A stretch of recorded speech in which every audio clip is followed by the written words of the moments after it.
నమస్తే, welcome to 99 TV. Dharmasthala కల్కి తన ప్రభావం చూపించడానికి కారణభూతం కాబోతోందా? ఆల్రెడీ అయిపోయింది. వేల మంది ఆడపిల్లలు, యువతులు, మహిళల్ని చాలా దుర్మార్గంగా చంపేసి పాతిపెట్టి, పూడ్చిపెట్టి కాల్చేసిన ప్రాంతం నేత్రావతి నది ఒడ్డున ఇవాళ కల్కి రంగప్రవేశానికి రంగం సిద్ధం చేస్తోంది. ఎందుకంటే కల్కి రావాలంటే ఆయనకు ఒక కారణం కావాలి. ఆ కారణం ఏంటంటే అధర్మం విపరీతంగా ప్రబలింది. అది కూడా ఎక్కడ? ధర్మస్థల అనే పేరున్న ఒక నగరంలో. సౌత్ కానరా డిస్ట్రిక్ట్ అంటారు, దక్షిణ కన్నడ జిల్లా. రెండు మతాలకి ఆధ్యాత్మిక క్షేత్రం. సాక్షాత్తు మంజునాథ స్వామి కొలువై ఉన్న ప్రాంతం. మరో పక్క జైనుల ఆరాధ్య దైవం కూడా అక్కడే ఉన్నారు. అలాంటి ప్రాంతంలో అధర్మం ఎలా ప్రవేశించింది? ఇది ఇండికేషన్. ప్రవేశించడం కాదు, దాదాపు 2 దశాబ్దాల పాటు దునుమాడుతూ వెళ్ళింది. అన్నం పుణ్యం ఎరుగని పసిపిల్లల దగ్గర నుంచి, 12 ఏళ్ల బాలికల దగ్గర నుంచి 20 ఏళ్ల యువతులు, 45 ఏళ్ల మహిళలు, 50 ఏళ్ల మహిళల దాకా చంపుకుంటూ వెళ్ళారు. చాలా దారుణంగా జరిగిన ఈ వ్యవహారాన్ని ఆ నేత్రావతి నది ఒడ్డున పారిశుధ్య కార్యక్రమాలు నిర్వహించే ఒక కార్మికుడు ఫిర్యాదు చేయడంతో బయటకు వచ్చింది. దాని మీద సిట్ కూడా ఏర్పాటు చేసింది. సరే, అది పెరిఫెరల్గా మనకు కనిపిస్తున్న అంశం. బట్ లోపల ఏం జరుగుతోంది? కల్కి ఆల్రెడీ ఆయన ఒరిస్సాలోని బాలాసోర్ ప్రాంతంలో తన అంశాలతోటి ప్రవేశించున్నాడు. ఆయన అంశాలు ప్రవేశించున్నాయి ఆల్రెడీ. బలభద్రుడు, సుభద్ర రూపంలో కల్కి అంశాలు అక్కడ ప్రవేశించున్నాయి. అండ్ అలాగే మనం తరచూ చెప్పుకునే ఒక మహానగరం, అంటే కేవలం దివ్య పురుషులకు మాత్రము, మహర్షులకు మాత్రమే కనపడే ఒక హిమాలయాల్లో ఉండే ఒక మహానగరం. అలాంటి మహానగరానికి రెప్లికా ఒరిస్సాలో ఉంది. సంబాల్పూర్, శంభల మహానగరానికి రెప్లికా. ఆ సంబాల్పూర్లోనే కల్కి అంశాలైన సుభద్ర, బలభద్రుడు అక్కడ రెడీ అయి ఉన్నారు. కల్కి కూడా మహా అయితే ఒక 1-2 ఏళ్ల లోపల ఆయన ఒక 25 ఏళ్ల యువకుడి రూపంలో ఆయన వస్తారు. శ్వేతాశ్వం మీద వస్తాడా, అధునాతనమైన వస్త్రధారణతో వస్తాడా, అవన్నీ చెప్పలేం. కానీ చేతిలో ఖడ్గంతో వస్తాడా? బట్ అందమైన ముఖవర్చస్సుతోటైతే వస్తాడు. స్ఫురద్రూపిగా వస్తాడు. వచ్చి వేట మొదలెడతాడు. ఆ వేట ఎలా ఉంటుందంటే అధర్మాన్ని నరుక్కుంటూ వెళ్ళటం అనమాట. ఎలా నరుక్కుంటూ వెళ్ళటం? మనం అందరికీ అర్థమయ్యే భాషలో చెప్పాలంటే, అధర్మం ఎక్కడ కనిపిస్తే అక్కడ వేట కడవలతోటి తెగ్గొట్టి మరీ వెళ్తాడు. తన మన అనేది లెక్కలేదు. మతం, ప్రాంతం, భాష, దేశం ఈ లెక్క కాదు. అధర్మం, ధర్మం రెండే ఉంటాయి కల్కి దృష్టిలో. ఇది హిమాలయ యోగులు వాళ్ళు ఫోర్సీ చేసి చెప్తున్న మాట. హిమాలయ యోగి ప్రభాకర్జీ అయితే చెప్పాడు. ఇంకా ప్రభాకర్జీ మాటలో చెప్పాలంటే, అక్కడ కల్కి మొదలెట్టే యుద్ధం ధర్మస్థలంలో మొదలెట్టే యుద్ధం. ఆయన ఎంచుకున్న ప్రాంతం కూడా చూడండి, ధర్మస్థల. పేరులోనే ధర్మం ఉంది, కానీ అధర్మం వెతుక్కుంటూ వచ్చింది అక్కడికి. ఎందుకంటే దేవుణ్ణి సవాల్ చేయాలంటే అధర్మాన్ని ఆచరించేవాళ్ళు, అసురులు, అసురీ ప్రవృత్తి ఉన్న వాళ్ళు అక్కడికి వస్తారు. సో ఆయన ఎక్కడున్నాడో అక్కడికి వెతుక్కుంటూ వచ్చింది అధర్మం. రకరకాల రూపాల్లో వచ్చింది. ఎవరెవరి చేతో ప్రేరేపబడి హత్యలకు గురైన వాళ్ళు వేల మంది ఉన్నారు అక్కడ. అస్థిపంజరాలు 100ల సంఖ్యలో బయటపడ్డాయి. కొన్ని కాల్చేశారు, దొరకట్లా.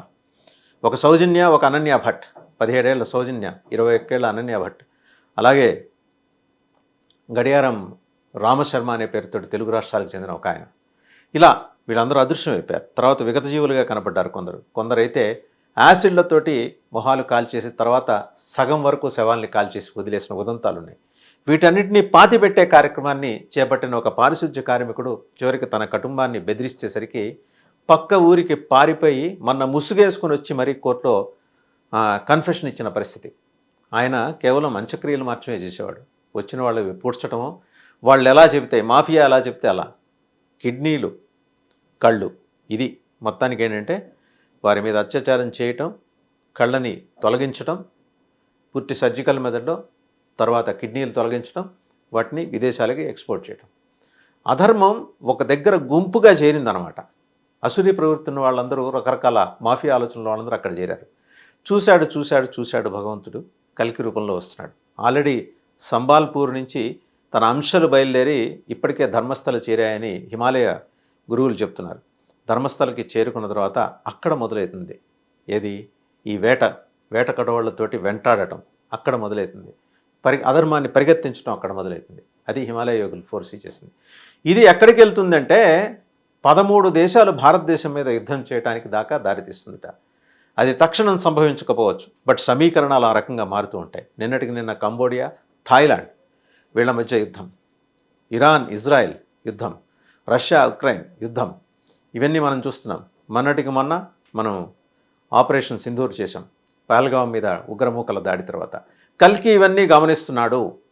అధర్మం ఏంటంటే బలపడి చాలా బలంగా ఎదురు తిరిగినప్పుడు మాత్రమే కల్కి వస్తాడు. అందుకనే వచ్చేస్తున్నాడు. 2027 టార్గెట్ పెట్టుకున్నది కూడా అదే. పాకిస్తాన్ మరిన్ని ఘోరాలకి పాల్పడబోతోంది.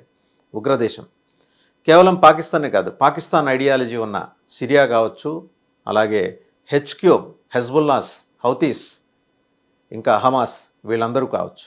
వీళ్ళందరూ కూడా ఏంటంటే విపరీతమైన నిధుల వెల్లువతోటి వాళ్ళు వేరే దేశాల నుంచి అందుతున్న నిధుల వెల్లువతోటి భారతదేశం మీద 13 దేశాలని కూడగట్టి మరీ యుద్ధం చేయబోతున్నారు. ఇది హిమాలయ యోగుల ప్రకటన. బట్ ఈ యుద్ధంలో అంతిమంగా భారతదేశం గెలవబోతోంది. ప్రాణ నష్టం, జన నష్టం ఉంటుందా? ఉంటుంది ఖచ్చితంగా. కురుక్షేత్రం 18 అక్షోహిణీల సైన్యం, మిగిలింది ఎంతమంది? వేళ్ల మీద లెక్క పెట్టగలిగిన వాళ్ళు. బట్ ఖచ్చితంగా అధర్మాన్ని అణిచేయటానికి లేదా తుంచేయటానికి కల్కి మోడస్ ఆపరెండి ఏంటంటే యుద్ధమే. కల్కి యుద్ధమే చేస్తాడు, యుద్ధం మాత్రమే చేస్తాడు. యుద్ధం చేసి తెగ నరుక్కుంటూ వెళ్తాడు, అధర్మాన్ని తెగ నరుక్కుంటూ వెళ్తాడు.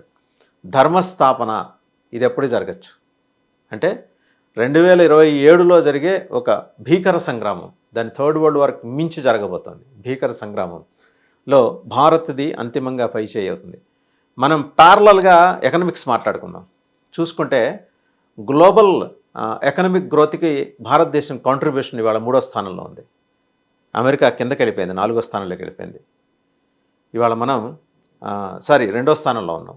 చైనా మొదటి స్థానంలో ఉంది, అమెరికా 3వ స్థానంలోకి వెళ్ళిపోయింది. మనకి చైనాకి 7% డిఫరెన్స్. సో ఆర్థికంగా మళ్ళీ పుంజుకుంటున్నాం. 1500 సంవత్సరాల క్రితం మనం అమెరికాని దాటాం, మళ్ళీ ఇప్పుడు దాటాం. జీడిపి రేట్లో గ్లోబల్ ఎకనామిక్ గ్రోత్కి భారతదేశం కాంట్రిబ్యూషన్లో. సో ఇవి ఒక పాజిటివ్ ఇండికేషన్స్ పెరిఫెరల్గా మనకు కనిపిస్తున్నాయి. సరే, యుద్ధం అంటారా? కల్కి యుద్ధం చేయటం కోసమే పుడుతున్నాడు, యుద్ధం చేయటానికే వస్తాడు, యుద్ధం చేసి ధర్మాన్ని స్థాపిస్తాడు. Peace comes only after war అని ఇంగ్లీష్లో సామెత ఉంది. యుద్ధం తర్వాతే శాంతి నెలకొంటుంది. ఆ ఫార్ములా కల్కి కనిపెట్టిందే. కల్కి అదే ఫార్ములాతోటి వస్తున్నాడు. ధర్మస్థలంలో తన యుద్ధం ముందర యుద్ధ ప్రకటన చేయబోతున్నాడు, యుద్ధ భేరి మోగించబోతున్నాడు కల్కి. 2 ఏళ్లలో ఆయన అక్కడ కనబడబోతున్నాడు, ధర్మస్థలంలో కనబడబోతున్నాడు. 25 ఏళ్ల యువకుడి రూపంలో కనబడబోతున్నాడు. ఆయన అంశారూపాలైన సుభద్ర, బలభద్రుడు ఆల్రెడీ ఒరిస్సాలోని సంబాల్పూర్ నుంచి ఇక్కడికి చేరుకున్నట్టు సమాచారం.